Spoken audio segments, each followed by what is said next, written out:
নিজের মেয়ে কন্যা সন্তানকে যে ধর্ষণের যে ঘটনা ঘটেছে, সে ধর্ষকের কাছ দেখাতে যায়।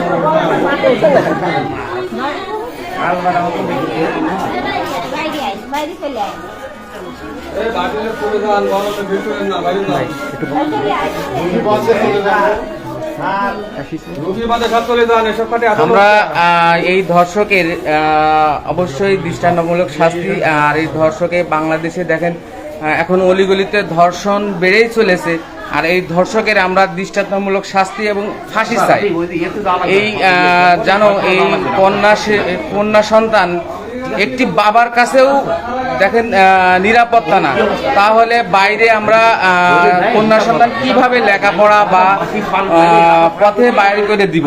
কারণ একটি কন্যা সন্তান দেখেন বাবার কাছে যদি এক নিরাপত্তা না পায়, তাহলে বাইরে আমরা নিরাপত্তা কিভাবে দিব?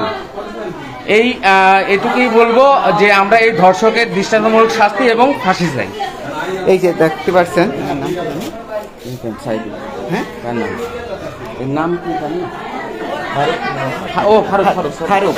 তিনি পেশায় রিক্সা চালক। তিনি প্রতিদিন তার মেয়ের ধারাবর্ষ অনুযায়ী স্পিরিটের ভিতরে তিনি ঘুমের ওষুধ খাওয়ায়। তার পরবর্তীতে গভীর রাতে সেই স্পিরিটটা তার মেয়েকে খাওয়া দেওয়ার পরবর্তীতে এই অনৈতিকতার কাজের সাথে লিপ্ত হয়। আপনারা যেমনটি জানতে পারছেন যে কালীগঞ্জে এর আগেও ধর্ষণের ঘটনা ঘটছে। এইভাবে এইভাবে ধর্ষণের ঘটনা ঘটতেই আছে। আমরা চাই সুস্থ বিচার।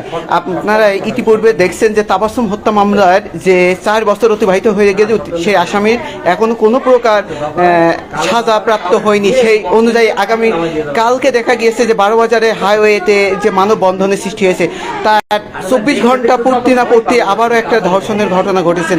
এই যে ভ্যান চালক, ইনি এর একাধিক মেয়ের সাথে বা বাচ্চা মেয়েদের সাথে এরকম অনৈতিকতা কাজের সাথে লিপ্ত থাকে। কিন্তু এখন একটা প্রশ্ন যে তার ওয়াইফ এখানে থাকা অবস্থায় কী ধরনের এইভাবে সে রাত্রে প্রতিদিন নিয়ত চলে যাচ্ছে, এই বিষয়টা বোধগম্য হয়ে যাচ্ছে।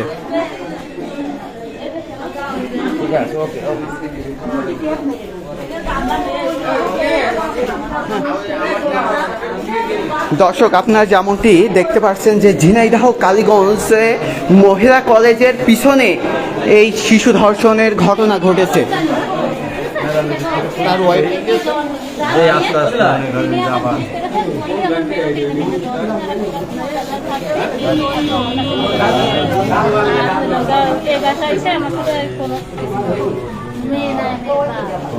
নিজের